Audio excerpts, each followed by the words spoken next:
नमस्ते। MKN universe में आपका स्वागत है। चलिए एक्सप्लोर करते हैं architect of equality, the life and legacy of doctor BR Ambedkar. आज के इस एक्सप्लेनर में हम एक ऐसे इंसान की कहानी में गहराई से उतरने वाले हैं जिनका सफ़र सच में रोंगटे खड़े कर देने वाला है। समाज के बिल्कुल हाशिए से उठकर एक ग्लोबल इंटेलेक्चुअल और हमारे आधुनिक भारतीय गणराज्य के मुख्य वास्तुकार बनने तक की उनकी कहानी आपको हैरान कर देगी। अब उनके इस जीवन भर के संघर्ष को समझने के लिए हमें उनके बचपन की एक बहुत ही कड़वी सच्चाई से शुरू करना होगा। जरा सोचिए, एक बच्चा जो पढ़ने में बेहद होशियार है, लेकिन स्कूल में उसे पीने का पानी तक नसीब नहीं है। उसे पानी सिर्फ तब मिल सकता था जब कोई चपरासी दूर से उसे उड़ेले। क्यों? ताकि तथाकथित प्रदूषण या छुआछूत से बचा जा सके। चपरासी नहीं तो पानी नहीं, ये सिर्फ एक लाइन नहीं है, ये वो भयानक सच्चाई थी जिसने उनके अंदर क्रांति की एक ऐसी आग जला दी जो कभी नहीं बुझी। तो चलिए आगे बढ़ते हैं हमारे पहले सेक्शन की तरफ, जन्म का संयोग।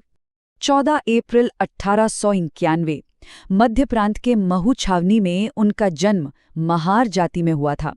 अब उस समय के कठोर हिंदू वर्ण व्यवस्था में इस समुदाय को अछूत माना जाता था। इसका सीधा सा मतलब था, आपको समाज से बिल्कुल अलग थलग रखा जाएगा और बुनियादी नागरिक अधिकारों की तो आप उम्मीद ही मत कीजिए। ये उनके जीवन की वो कड़वी शुरुआत थी। अब ये जो विरोधाभास है ये देखना बहुत दिलचस्प है। एक तरफ उनके पिता रामजी सकपाल ब्रिटिश आर्मी में सूबेदार थे, तो घर में एक सैन्य अनुशासन था और थोड़ी बहुत आर्थिक स्थिरता भी थी। लेकिन दूसरी तरफ सामाजिक स्तर पर हालत इतनी खराब थी कि बॉम्बे के चौलों में रहने वाले इस युवा भीमराव को स्कूल में क्लासरूम के बाहर एक टाट की बोरी पर बैठना पड़ता था। मतलब आर्मी का बैकग्राउंड होने के बावजूद सिर्फ जन्म के संयोग की वजह से उन्हें ये सब सहना पड़ा।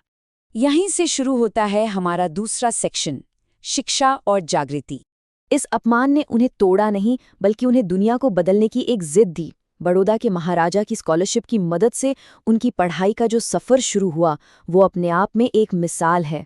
वो एल्फिंस्टन हाई स्कूल और बॉम्बे यूनिवर्सिटी से ग्रेजुएट होने वाले अपने समुदाय के पहले व्यक्ति बने। फिर 1913 में सीधा अमेरिका की कोलंबिया यूनिवर्सिटी, वहाँ से अर्थशास्त्र में MA और PhD की। और बात यही नहीं रुकी, 1916 में लंदन स्कूल ऑफ इकोनॉमिक्स और ग्रेज इन से DSc और बैरिस्टर की डिग्री भी हासिल की। 3 महाद्वीपों का ये सफ़र, इसने उन्हें कानून, समाजशास्त्र और अर्थशास्त्र के सबसे ताकतवर हथियारों से लास कर दिया। पता है सबसे बड़ा गेम चेंजर क्या था? कोलंबिया में जॉन डेवी जैसे विचारकों के अंदर पढ़ाई करना। जब उन्होंने एक ऐसे समाज को देखा जहां आपकी जाति, आपकी इंसानियत तय नहीं करती, तो उनका नजरिया बिल्कुल बदल गया। उन्हें समझ आ गया कि सवर्णों से सिर्फ दया की भीख मांगने से कुछ नहीं होगा। ये जो जाति व्यवस्था है, ये सिर्फ काम का बंटवारा नहीं है, बल्कि काम करने वालों का बंटवारा है। वो समझ गए थे कि अछूतों को अब पक्के कानूनी और संवैधानिक अधिकारों की सख्त जरूरत है।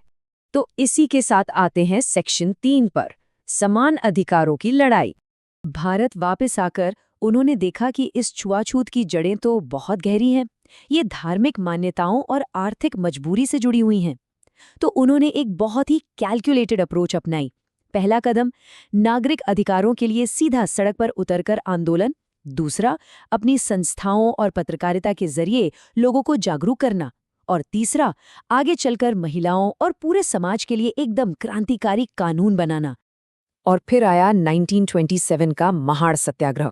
ये सिर्फ सार्वजनिक तालाब से पानी पीने की बात नहीं थी, ये समानता का एक बहुत ही बेबाक और विस्फोटक ऐलान था। चवदार तालाब का पानी पीकर और खुलेआम मनुस्मृति को जलाकर उन्होंने रूढ़िवादी व्यवस्था को सीधा चैलेंज किया। इसके बाद 1930 में नासिक का मशहूर कालाराम मंदिर प्रवेश आंदोलन भी हुआ। ये सब असल में सिस्टम को हिला देने वाले कदम थे। इन आंदोलनों के साथ साथ उन्होंने बहिष्कृत हितकारिणी सभा जैसी संस्थाएं बनाईं और मूक नायक और बहिष्कृत भारत जैसे अपने खुद के अखबार निकाले। इनका असर क्या हुआ? पूरा नैरेटिव ही बदल गया। अब दलितों का संघर्ष किसी उच्च जाति के रहमो करम या उद्धार पर टिका नहीं था। अब ये लड़ाई खुद दलितों के नेतृत्व में लड़ी जा रही थी, अपने आत्मनिर्णय और राजनीतिक ताकत के लिए। अब बात करते हैं सेक्शन 4 की, राजनीति और स्वतंत्रता। जैसे जैसे आज़ादी की लड़ाई तेज हुई, हमें एक बहुत ही बड़ा वैचारिक टकराव देखने को मिलता है। महात्मा गांधी का विजन एकदम साफ था, पहले अंग्रेजों को बाहर निकालो, फिर बाकी चीजें देखेंगे। लेकिन डॉक्टर अंबेडकर का नजरिया अलग था।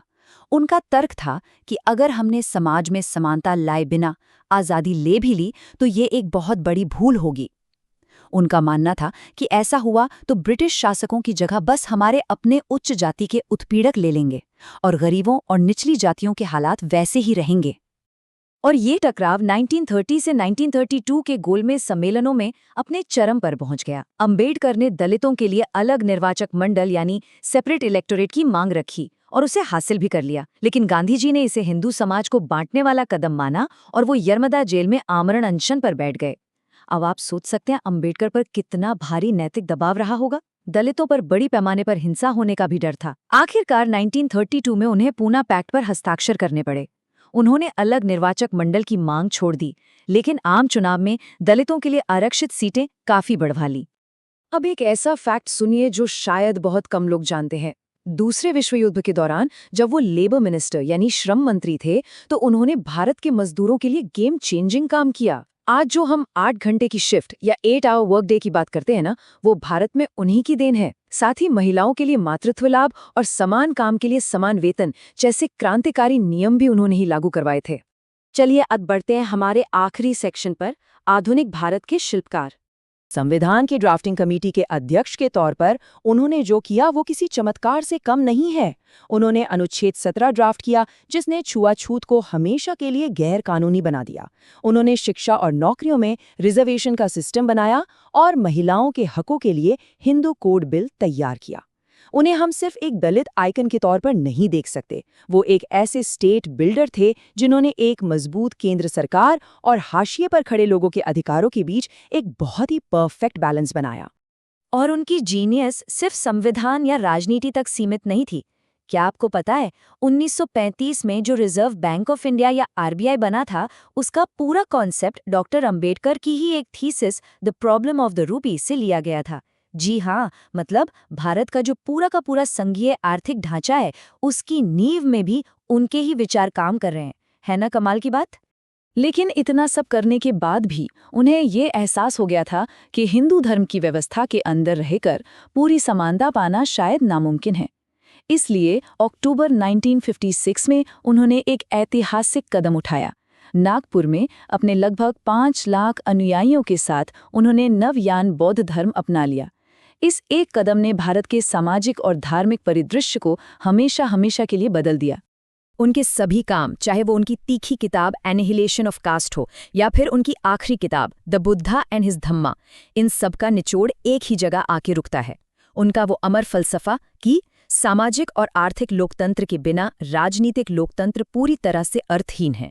मतलब अगर समाज में बराबरी नहीं है तो वोट देने के अधिकार का कोई खास मतलब नहीं रह जाता। तो आज जब दुनिया भर के देश बड़े बड़े लोकतंत्र, भेदभाव और सिस्टमैटिक इनइक्वालिटी से जूझ रहे हैं, तो एक बड़ा सवाल उठता है, क्या हमने सच में संवैधानिक नैतिकता के लिए डॉक्टर अंबेडकर के दिए हुए उस शानदार ब्लूप्रिंट को सही से लागू किया है? मैं आपको इसी सवाल के साथ छोड़ता हूं ताकि हम सब इस महान विरासत पर थोड़ा गहराई से विचार कर सकें। पीडीएफ के लिए डिस्क्रिप्शन चेक करें। त्वरित और अधिक अपडेट के लिए चैनल को सब्सक्राइब करें।